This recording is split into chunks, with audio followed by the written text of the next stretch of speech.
When the words we use have two different meanings to two different groups of people, our language is broken. I mean woken. Wilkow starts now.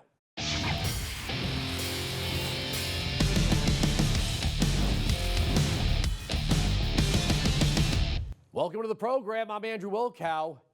Our language is broken. Look, I know there are a lot of big issues and stories to get into, but there's one thing that affects every single issue we're facing right now. That language, or more to the point, the way left-wing intellectuals have been debauching our language, changing definitions, even inventing new ones out of thin air when convenient, that when left-wing ideas fail, they just seek to change the meaning of words to make their own failing ideas sound brand new. And you know what? They can always count on Republican leadership to be way behind on this. I don't mean to be remedial, but language is obviously how we communicate thoughts verbally. But what happens when we think we're speaking the same language, but we aren't? Language is supposed to empower an individual to not only speak, but to also understand what is being said, to process information. But if the meaning of a word is being perverted as to twist the definition of the intent of the word, what one person is saying may be understood differently by someone hearing said word. Sometimes words that are supposed to have meaning have none, like equality, diversity, inclusion, fairness, justice, safety, immigration, gender, choice, love. Remember hope and change?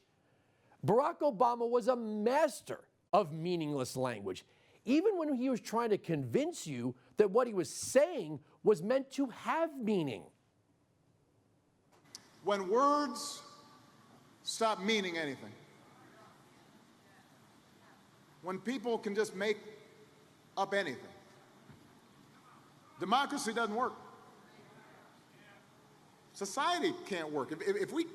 If you can just say anything, and there are no consequences if it turns out what you're saying is not true, well, how are we going to have any kind of accountability? As crazy as this sounds, a handful of words or phrases can be distorted to manipulate one's understanding of what is being said and what it should mean to them. Words trigger thoughts.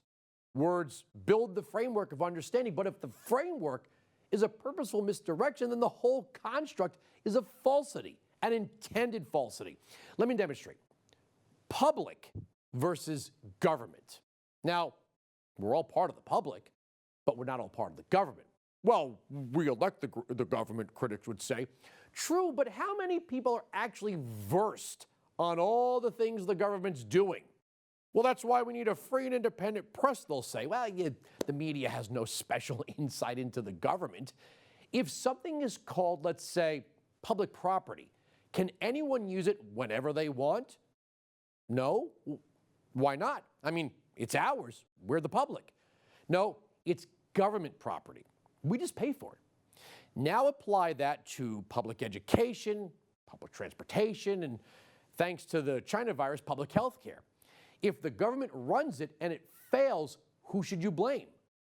The government. Well, long ago, big government leftist intellectuals separated the government from its actions and began using the word public. Now, without even thinking about it, the overwhelming majority of people use public to describe government, even the critics. Because public has become so ingrained in our minds, it's a speech habit that's near impossible to break. Here's another word. We hear politicians talking about what they're going to provide us, of course at our expense. But do they really provide or do they assign? In government-run education, do you choose where your kids go to school? No. Do you choose who teaches your kids? No. How about what they learn? No. It's all assigned. It's not provided. There's a long history here of purposeful misdirection. FDR, Franklin Delano Roosevelt, spoke of the so-called new freedoms, two of which were not exactly new per se, but they were there so that the second two wouldn't sound so crazy and be questioned. The first is freedom of speech and expression everywhere in the world. The second is freedom of every person to worship God in his own way everywhere in the world. The third is freedom from want, which translated into world terms means economic understandings which will secure to every nation a healthy, peacetime life for its inhabitants everywhere in the world. The fourth is freedom from fear, which translated into world terms means a worldwide reduction of armaments to such a point and in such a thorough fashion that no nation will be in a position to commit an act of physical aggression against any neighbor anywhere in the world. Doesn't that sound great? Well, shortly after that speech, the great F.A. Hayek published the book The Road to Serfdom, where he described how totalitarians mess with language. Quote, "Few traits of totalitarian regimes are at the same time so confusing to the superficial observer and yet so characteristic of the whole intellectual climate as the complete perversion of language, the change of meaning of the words by which the ideals of the new regimes are expressed. The worst sufferer in this respect is, of course, the word liberty. It is a word used as freely in totalitarian states as elsewhere. Indeed, it could almost be said, and it should serve as a warning to us to be on our guard against all the tempers who promise us new liberties for old, that wherever liberty, as we understand it, has been destroyed, this has almost always been done in the name of some new freedom promised to the people. Freedom from want, freedom from fear, right? Well, there's always want and fear. It would be impossible for a government to eliminate want and fear. To convince people to submit to this would mean a near to unlimited government, the promise of a tyrannical utopia, if you will. Remember, FDR was the internment guy, and believe me, those interned had a lot of fear and a lot of want. That's not freedom. You see how that works? The word democracy. Let's go there. What is the definition of democracy? A government by the people, especially rule of the majority. A government in which the supreme power is vested in the people and exercised by them directly or indirectly through a system of representation, usually involving periodically held free elections. Wow, that sounds great. The word democracy, by the way, does not appear in the Constitution, but the phrase Republican form of government does. The United States was designed to be a republic, not a democracy. Now and again, you hear Democrats use the word republic, but it's rare. Actually, Barack Obama did once. Here he is speaking of the republic back in 2013. The patriots of 1776 did not fight to replace the tyranny of a king with the privileges of a few or the rule of a mob. They gave to us a republic, a government of and by and for the people, entrusting each generation to keep safe our founding creed.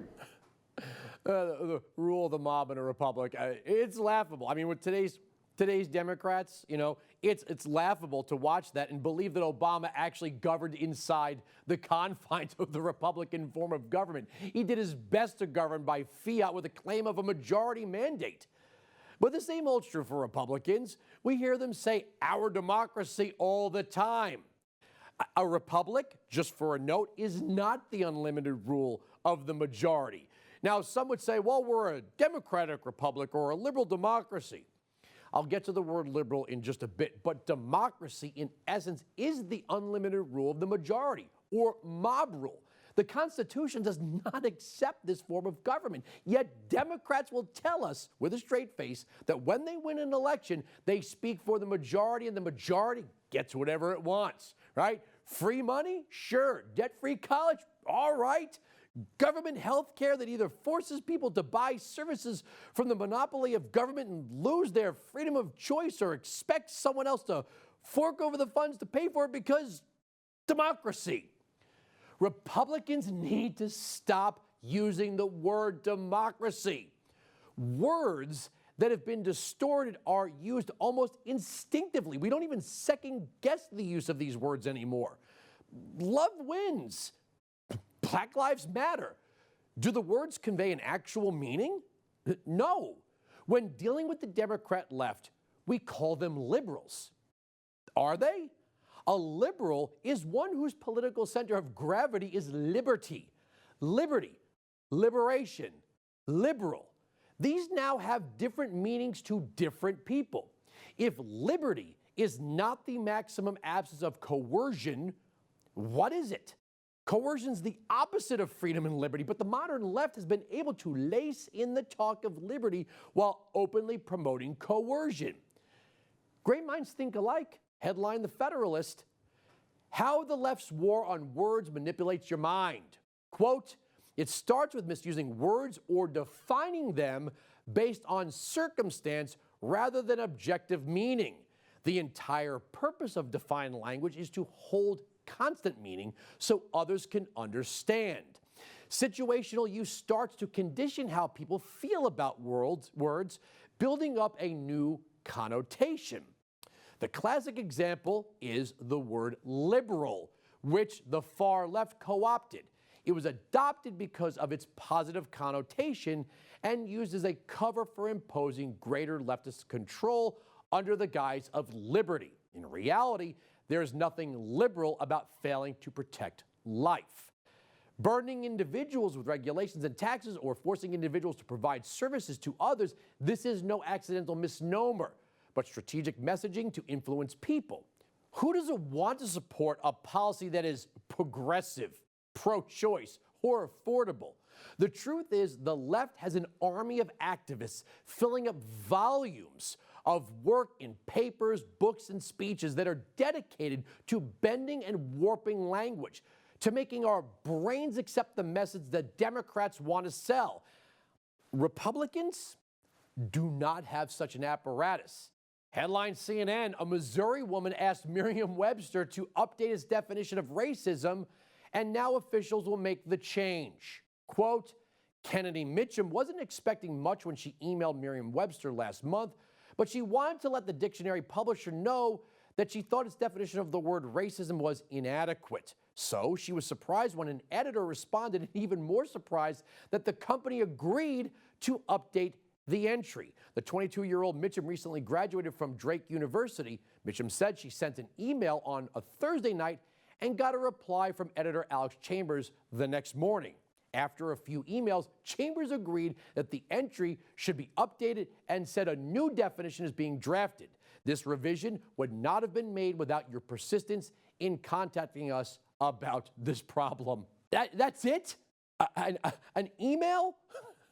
From one leftist 22-year-old and without review? Merriam-Webster just changed the dictionary definition of the word racism? Maybe they should change the definition of the word democracy. Oh, why bother? Now, what does the GOP leadership have to combat this? Well, there are great communicators in the conservative movement. It's just as soon as Republicans take power, and when they take power, they keep the best communicators at arm's length, because those same communicators expect them to live up to the promises made during the campaign. The leadership can't even keep Democrats in the box on the meaning of infrastructure. It depends on what you call infrastructure. Roads and bridges and tunnels are infrastructure. But I think many of us see a crisis in human infrastructure. When a working class family can't find good quality, affordable child care, that's human infrastructure. Everything is infrastructure now, right? Bernie went on to say eyeglasses, hearing aids, infrastructure. The word has no meaning. So here's the argument. Everyone needs to stop playing the left's word games. Demand that words mean what they mean, not what the left wants them to mean. Correct others if you must, nicely. Words function to convey thoughts that translate into action. Millions of people hear words, read words, then vote only to find out, darn, I didn't support that. The Republican leadership is losing, and they are dithering. Blather and twaddle have replaced actual definitions. Words do have meaning, or at least they should. Clear-thinking conservatives must break free of the habit of using words perverted by the left in the construct of the left. One must hold firm even when speaking to people on the left. And again, be nice. Until we break out of the hypnosis of using words that do not mean what people think they mean or convene other thoughts, conservatives are going to lose the war of words. When we say liberty and the left says liberty, it means two different things. Accepting convoluted language has become habit-forming, and it continues out of laziness. I'll end with this. I have been saying in every episode you cannot discuss any issue without viewing it through the prism of immigration, a word that's also lost meaning. But if we don't have a clear definition of words, the words like immigration and border, you'll have to worry about feeling like you're speaking a foreign language when dealing with the left, because you will be speaking a foreign language. Okay, joining me now is a retired officer with the Seattle Police Department. He's the author of the 2018 book, Depolicing America, and the new book, The Obama Gang. Steve Pomper, you're just going to have to hold that new book up and read the subtitle. It's very long. I can do that for you. Yeah, this is published by the National Police Association, and they wanted to make sure that people knew what they were getting into here. Let's see if we can see this here. Okay, and it is The Obama Gang, how Barack Obama, through his post-presidency foundation, assembled, launched, and wages the new assault on American law enforcement. Well, he didn't have to wait for his post-presidency, right? I mean, from the Sergeant Joe Crowley incident, and the police acted stupidly where he didn't even know what really happened, he showed an absolute disdain for local law enforcement officers like yourself. Absolutely. It took, I think it was 3-4 months before that happened, and his reaction was just immediately anti-police, and went further and injected racism into the situation when no one had injected racism except for perhaps Professor Gates and then President Obama. Wasn't Sergeant Crowley actually the diversity officer in that department? Because there were other officers, many of whom were black, were like, yeah, he's actually our diversity officer. He's not a racist. Well, it's amazing putting racism into it, because it's not like he's psychic. He got a 911 call from the neighbor who was concerned that somebody might be breaking into Professor Gates's house. And then one of the telling incidents was during the infamous beer summit. As they're going down the stairs towards the cameras, President Obama just kind of skips on down towards that camera while Sergeant Crowley reflexively helps Professor Gates, who walks with a cane, down the steps. And that kind of, I think, shows his character. All right. What are some of the things, because we are seeing absolute mayhem on the streets of the major American cities between the looting and the rioting. And in your home city and Portland, I mean, George Floyd protests or not, there are these autonomous zones. The city government seems crippled. And in Seattle, you even have a socialist city council member, Shama Sawant, who is actually handing over the keys to some of the government's buildings to the protesters. I mean, how insane is that when the government's in on it? That's actually literal, too. She did that. Yeah. She went to City Hall and she let the protesters in, the Antifa and BLM. And they investigated that for a very short time. And then I don't even know if that investigation is still going on right now. But she also encouraged the rioters to go over to, Mayor Durkin's house out in a, fairly swanky area of Seattle. And they ended up on her front lawn, which incidentally was what provoked her to go ahead and finally let the police take the East Precinct back, because she didn't like them showing up on her front yard. You know, this is what I don't understand about the modern left and policing. They love to pass endless laws, right? They love all sorts of laws. In cities like New York, you can't smoke a cigarette here, you can't have a salt shaker on the table, laws on top of laws on top of laws on top of laws. You know, we were told Devontae Wright was pulled over because he was displaying an air freshener. I don't know if that's true, but if the police pulled over a motorist because there's an air freshener, the police officer didn't write that. It's just like that situation we saw with the public school teacher in California calling an LA sheriff's deputy a Mexican murderer. He's like, well, I pulled you over because you were using your cell phone. He didn't write that law. He just enforces it. If people have a problem with the law, you don't take it out on police, you take it out on your elected officials.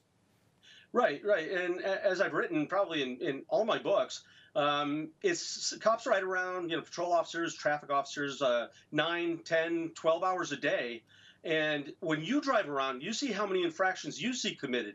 I mean, do you think these cops really have to make it up in order to stop someone? Of course not. When they're stopping them because they observed an infraction, and then they pull the person over. Most of the time, they don't even know who the driver is or what the driver's about before they pull him over. They find out once they stop him, but they stopped him for an action, not because of who they are.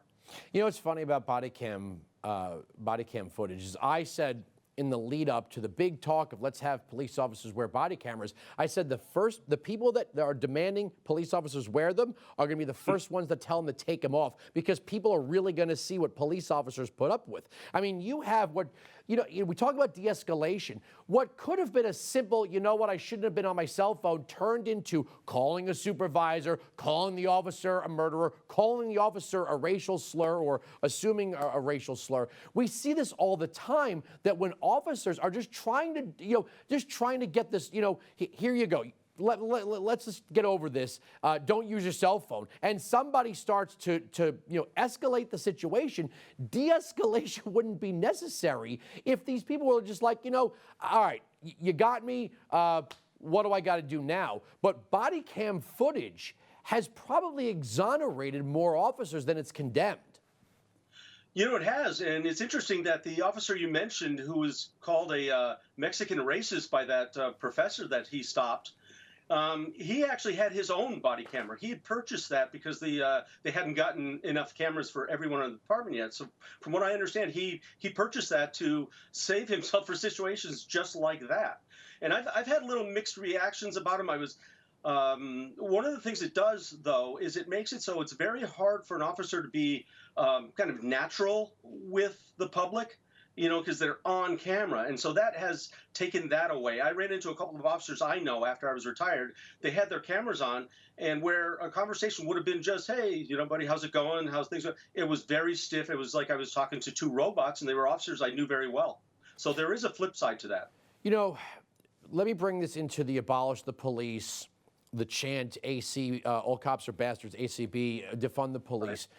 They think that if the police go away, people aren't going to get pulled over for air fresheners or using cell phones, right? Okay, and that's probably true. You might be able to have a party louder than you normally would, but what are you going to do when there's kidnappings and there's rapes and there's child molesters to investigate, or there's carjackings or home invasions? See, a lot of people that are supporting this think, well, it's going to be more fun if we just get rid of the cops, the high school hall monitors and such. But that ignores the fact that there is an underbelly. There are some very dangerous people. And when you turn over square blocks to the CHOP or Chaz people who have no training, no accountability, no limits, people actually get killed. You're right, and that Chop Chaz precinct that they took over, I served in that precinct for over 20 years. And, it makes me think, another comment that I just thought about from what you said was, I can't think of another profession where more people who don't do the job think they know how to do the job better than people trained for it. It's just absolutely amazing that they do that. And to watch that part of the city be given away, surrendered to a violent mob. It just, for us, who had worked at the precinct or were working in it, it was heartbreaking to see that happen, because it didn't have to happen. You look in other cities where police chiefs or sheriffs stand firm, and it doesn't happen. It's not happening with James Craig in Detroit. You know, so I mean, it's not magic that if you let the police do their job, you're not going to have those atrocities occur. And look, when they say, well, what about Derek Chauvin? Well, if a police officer breaks the law, if a police officer is engaged in obvious police brutality, we're not gonna say that's okay because he's a cop. But you know what's funny is when you watch interviews with people who are in communities like Ferguson, like Brooklyn Center, like Seattle, they don't want riots. They don't want looting. It's only the elites that like this stuff because they're nowhere near it. Durkin and Wheeler only called out for heavier law enforcement when it came to their front door. Barack Obama is going to be guarded for life by federal law enforcement. You know, LeBron James probably doesn't go anywhere without armed security. So it's real easy from your palatial mansion to say things like, well, riots are just the voice of the voiceless. Yeah, well, unless it's your window getting busted in, unless it's your pizza joint that's getting burned to the ground or your hair salon, you know, then people go, where are the police? Oh, exactly. And, you know, I remember back in when I was working and, you know, there were high crime areas, high drug trafficking areas. And, you know, people talk about over policing minority areas. But who do they think were calling the police to go there? It was minority callers to 911, victims, witnesses that were watching the crime go on. I mean, it was to the point in Seattle a while back, back in the early 90s, late 80s, where officers could say, okay, we're going to go down here, we're going to get a drug bust, and then we're going to, and then we're going to go, you know, have coffee or lunch or whatever. But it was that prevalent. And again, the people that were calling were the neighbors who are also minorities, you know, because they wanted the more policing. They wanted us there to clean up the neighborhood. What do you think of, I'm talking to you from Texas today, where there's obvious respect for law enforcement, but Governor Ron DeSantis in Florida announced that he is going to add in his budget a bonus. Let's play that clip. There's going to be a bonus for law enforcement officers in Florida. Some want to defund the police. We're funding the police and then some, and that's what we're here today to say. And so thanks to the great work of our legislators who are here with us, as well as the Speaker of the House, Chris Sprowls, the Senate President, Wilton Simpson, we asked and they delivered. And so the legislature has passed, and I will, when I sign the budget, which will hopefully be relatively soon, we'll sign into law $1,000 bonuses for every sworn law enforcement officer, every EMT, every firefighter, and every paramedic in the state of Florida. Well, give me your hot take on that, sir. Well, I'll tell you what, I love that guy. There's a local radio station host here who's trying to do a swap with Florida and see if they want to do one of these governor swap things. And so far, he's got no takers. Seems like the people in Florida are not, you know, finished with having competent and courageous governors. Do you think, I say this a lot, mostly on my radio show, that there's a disconnect? You know, you had a teacher and a deputy in that one other video. We didn't actually air it, but in the teaching of civics, it seems like there are activist teachers, school districts, principals, school boards that are teaching young people, well, this doesn't apply to you. Policing is racist, and you don't have to listen to them if you're a minority or whatever. They make policing into be some white thing. Well, Governor DeSantis, I guarantee you that the officers in Miami are not old, middle-aged white guys, right? I mean, same thing in California. That deputy was of Mexican descent. Here in Texas, I guarantee you that there's a large portion of black and Hispanic officers. In Atlanta, I believe the police department is 51% black. So when you have people that really walk around believing, well, this stuff doesn't apply to me, it's no wonder why simple interactions with law enforcement quickly get out of control. Well, yeah, they're being taught to react that way. You're exactly right. I mean, look at it. In my school district up here, they recently got rid of the school resource officers. And they based it on, you know, saying that apparently they had talked to some students who said that they were frightened having police officers in the schools. And I remember dealing with school resource officers when I was in the community police team, when we go to the schools and assist them. And there was great relations with the students and the police officers. Where we found the problems were with the administration and the teachers. That's where we got that. And so some of the students will say, you know, I mean, some students don't listen to teachers, and in this instance, it's probably a good thing. And they'll remain friendly with the police because they know the police are there to help them, not to hurt them. And it's just a shame what these adults are doing to these children. You know, you're looking at people evacuating. Anyone that can get out of the major cities which is obviously going to change the dynamics of law enforcement. I mean, I don't know how some of these major cities go forward with mayors like Bill de Blasio and city council members like Shama Sawant, or mayors like Jenny Durkin or Jacob Fry. I mean, Jacob Fry in Minneapolis, you know, he had an opportunity to stop the rioting and the looting. We saw the mayor of Baltimore after the Freddie Gray shooting saying, well, we're going to make a space for people to break things if they're angry. I don't know how a city has an economy and safe streets and a place to raise a family if that's what they're creating there. You know, it's amazing. I don't know if there's been more of a clear, bright line as to where something happened when Jacob Fry refused to handle that and then basically talk about sacking a precinct. I mean, that was literally sacked and destroyed and still sits there destroyed today. Had that, and I wrote an article about this, had that person, Jacob Fry, used his police officers the way they're supposed to be used to stop that violence, the violence likely wouldn't have spread, or at least wouldn't have been as bad from there to other places, as people wait to see what other people get away with. And of course, they try to get away with it, which they did in Seattle and Portland and, you know, L.A., New York, Kenosha, just went across the country like a wildfire. Yeah, maybe we should stop worrying about Donald Trump's influence on things and continue to worry about Barack Obama's influence on things, because it's only getting worse where people like Barack Obama are in charge. I got to leave it there, Steve. Thank you so much for joining us. Oh, it's been my pleasure. On a side note, we heard Lester Holt and Brian Williams say they're not going to invite Republicans on their program anymore. Now it's CNN's Jake Tapper. He made some absolutely outlandish comments in a recent interview where he said he's going to ban Republicans from, you know, his neutral, unbiased news program. We can't have those debates if one side of the argument is not willing to stick to standards and facts. For a whole host of reasons. One of them is, how am I supposed to believe anything they say? If they're willing to lie about Joe Biden wanting to steal your hamburgers and QAnon and the big lie about the election, what are they not willing to lie about? Why should I put any of them on TV? Yeah, the Russia hoax and all that good stuff. You guys really policed the Democrats, right? You said, we're not going to have these Democrats lying on our airwaves. No, wait a second. You guys were the lying on your ones lying on your airwaves, weren't you? So wait a second. You guys claim that the media is neutral, right? It's not one-sided. Well, how can there be an other side if you're not on any side? Why don't you guys just do us all a favor and stop calling yourselves journalists when you're really activists?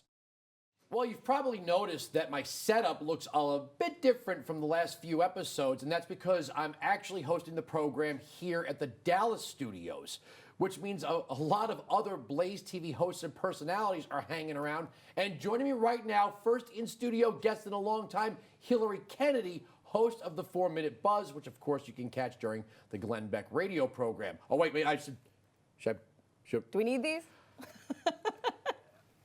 I was reading an article, and this is what I wanted to bring you in for. The Atlantic, which is not exactly an outlet of conservative thinking, had a sprawling piece about how people are clinging to the COVID restrictions, not because of science, but because of politics and their disdain for Donald Trump.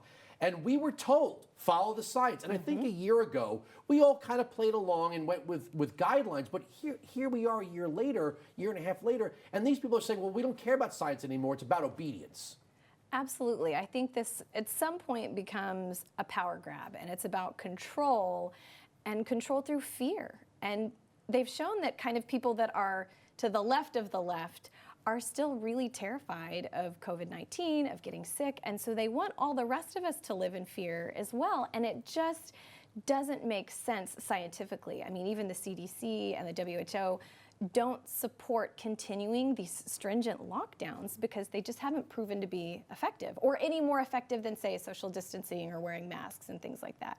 So it's interesting that so many people are still advocating for wanting to lock down when obviously the effects are far more negative than positive. When you see the left, not the left of the left, like you said, bashing Republicans, Trump supporters, conservatives, whatever. You guys don't follow the science. Republicans hate science. And I think most people did follow the science. But then you have these people, in your own words, to the left of the left, that are now undermining the follow the science message. It's we're not the crazy ones. They're the crazy ones. And that harms that sort of not left of the left that was giving us lectures a year ago. We're trying to keep up with that. Right. Even they're disagreeing with kind of the common sense majority about following the science. And it's really difficult to watch because they're trying to pressure people into continuing with these lockdowns and mask wearing and not going back to school because they're basically saying you don't care about other people. Well, the science is telling us that these lockdowns haven't worked. In fact, it's been harming people in so many other ways, losing their businesses, their quality of life, their mental health. I mean, there's been lots of studies that the elderly, there's quite a few more deaths, they think, from loneliness and depression than there have been from COVID in some of those groups. So it just seems bizarre to me that that group would want to continue with things that are harming more of the general population than helping. There's also an element, here we are in Texas, Greg Abbott, over in Florida, Ron DeSantis versus Andrew Cuomo and Gavin Newsom. I don't think you can argue with the science and the results, right? You had 4 distinct states going in 2 different directions, red and blue, and the proof is here that Florida and Texas got it right. You protect the elderly and the vulnerable. You keep the economy as open as possible. You use common sense guidelines like washing your hands. We do that every flu season anyway, but you go about your life. There seems to be a strain of people that like the virtue signaling. It's one thing to separate your trash. It's another thing to constantly announce that you have 3 different bins. It's like the people that ride their bike to work and tell you they're better than you because they do it. Or they drive really ugly cars, but they're hybrids because they're better than you. It's like, no, you're not better than me than you ride to work. It's just that's how you get to work. This mask wearing, lockdown, stay indoors, hide behind the sofa with the curtains drawn is not helping anyone. But some people seem to be getting off on the power trip. 100%. I think it gives people a sense of identity that maybe didn't have one. It gives them a sense of moral superiority, so they can say, look, I'm caring about people. Look at my bumper stickers in the back of my Prius. Absolutely. And I encountered this back during early voting. I went to a polling place, and at the time there weren't any mandates that you had to wear a mask when you went to the polls to vote. So when I showed up, the people that were volunteering at the polling location, they were telling all of us in line, you can't enter without a mask, even though there were no signs about that, there were no mandates in place. And so I gave them some pushback and said, well, actually, we aren't required to wear a mask to vote here at the polls. So I put a video on Instagram just letting people know, hey, if you show up at a polling location and they tell you you have to have a mask on to vote, whether you forgot one, whether you just are someone who does not want to wear a mask or you have a medical condition, don't let them tell you you can't vote. You can enter and vote. There's absolutely no law, nothing in place saying that you can't come in. And it was simply to let people know, hey, there's some misinformation going around. I wasn't encouraging people to not wear a mask. I was just saying, hey, if you show up, you can still come in and vote. I got so many messages from people who were angry and said, I can't believe you. I thought you were a better person than this. I thought you actually cared about your fellow man. You're a bad person. Yeah, and from close friends and from people, I was very shocked because I said, hey, I wasn't encouraging anyone to not wear a mask or not be careful or not socially distant. I would stay socially distant. I just wanted to let people know, hey, if you show up and for some reason you forgot one or you have a medical condition, whatever it is, you can still vote, especially because the lines were so long and they were trying to turn people away and discourage people from voting if they didn't have their mask. And I just thought, what kind of crazy world are we living in now that they were basically saying, we're not going to give you your constitutional right if you don't care enough about other people to wear a mask and come into this polling location. It was just bizarre. And we've seen that all over the country in all sorts of ways. They try and force you to wear a mask at almost most of the stores you go to, the big box retailers. But the customer service lines or the checkout lines, you're packed in like sardines, but you need to have a mask on. Or you've got to wear your mask, to your table at a restaurant. But then the second you sit down, there's no way you could get COVID, take your mask off. It's just really become more about a kind of a power grab, really. It's an us and them. there's a Dr. Seuss book, The Starbelly Sneetches. I don't know if you remember that one group of Sneetches had stars on their bellies, and they were better than everyone, and the other group didn't. So they went out and got stars on their bellies, and then the Starbelly Sneetches took them off because they wanted to separate themselves. Right. What's funny is, though, if Donald Trump had said something absurd like, wear 3 masks when you're outside by yourself, there would be Democrats burning masks in the streets, right? If this were coming from the other side, they would be those people would be demonstrating, keep your laws off my body, keep your government out of my bedroom. We're going back to Burning Man. We're going back to EDM festivals. We're going to do as we please, and you, Donald Trump, can't tell us what to do. Mm-hmm. Biden will wear a mask in a Zoom meeting by himself. And I look at some of these people, I'm like, if this is the obedience training you like, then just wear a little tutu, and then when someone offers you a treat, just get up on your hind legs and twirl around, because that's what you're doing. You're not saving babies, you're not saving grandma, you're not saving anybody. We have hit a point where a large portion of the population has either had it and has antibodies or has gotten vaccinated, but this demonstration of, I'm going to show you I'm better because I have this piece of paper across my face. Again, this is actually becoming the new bumper sticker, because you saw during the joint address, people are wearing messages on them now. So this is how I communicate. Right. Well, and I think it's interesting too. I have a couple of friends that were all about follow the science, wear a mask. They wouldn't go to restaurants, all that kind of thing. And the longer that they have kind of locked themselves down because of the quarantining and the lockdown, the more fearful they've become to go out in public and to absolutely. Paranoid. Death is around every corner. It is. It was just this weird conditioning thing where they've been brainwashed to a degree. And it's sad to see, because almost all of them now have been vaccinated. Their family members have been vaccinated, and yet they're still afraid to be with friends and family or go eat at a restaurant unless they're sitting outside or with their own disposable utensils. And it's sad, because they're ruining quality of life for themselves and the people around them and missing out on those interactions with friends and family. And it gets to a point where you can't be so scared of dying that you're afraid to live. You know what it is with this Atlantic piece? I think the establishment left wanted to use all of this to win an election. Now they're saying, okay, well, now we won, you can come out now. And there are some people that don't want to admit that they were duped. Yes. And that their paranoia was unfounded. And they'd have to come out, into the sunlight and say, yeah, I was a fool. I lived by all of this because these people told me to. So they're actually making this like this is a moral crusade based on science, rather than going, I gave up a year of my life where I didn't have to. And it would be nice if there was some credit to the Trump administration for Operation Warp Speed, which is, they can't even bring themselves to say it. We saw it over at CNN that Gloria Borges was like, well, everyone knows that this was under Biden. Really? You make fun of conservative media for its misinformation and its fake news. Going around crediting Biden for any of this is the essence of fake news. I think you are absolutely right. I think for a lot of people and a lot of politicians, they don't want to have to take responsibility and say, I was wrong. The science didn't support us shutting everything down. And so, yeah, I am responsible for all of these businesses failing and people losing their livelihoods. Right. It's so much easier for them to say, we were saving lives and this saved lives. Well, when you look at the study, Stanford did a great study basically showing like it didn't really make any difference, honestly. A virus is a virus. It's going to spread to all corners of the earth, and we can't control it.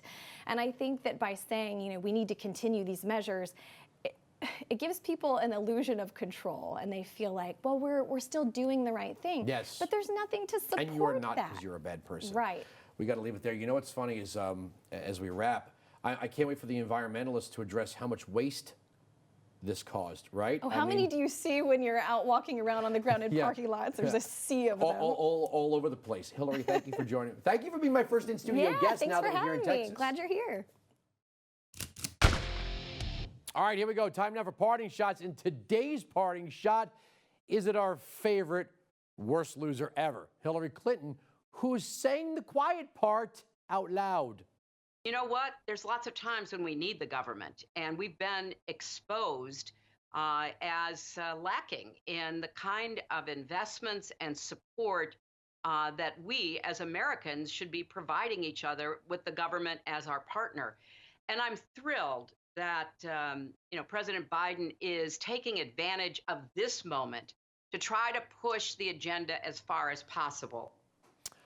Yes, as we said in the monologue, words have meaning, or at least they should, investment, support. But she said the truth there. The Democrats are using the China virus to go as far as they can with big government, and they're not going to stop. So it doesn't really matter how many people get vaccinated, or whether or not you're wearing a mask, or whether or not you're following the obedience training. They're going ahead with big government, and they're going to use COVID as the excuse.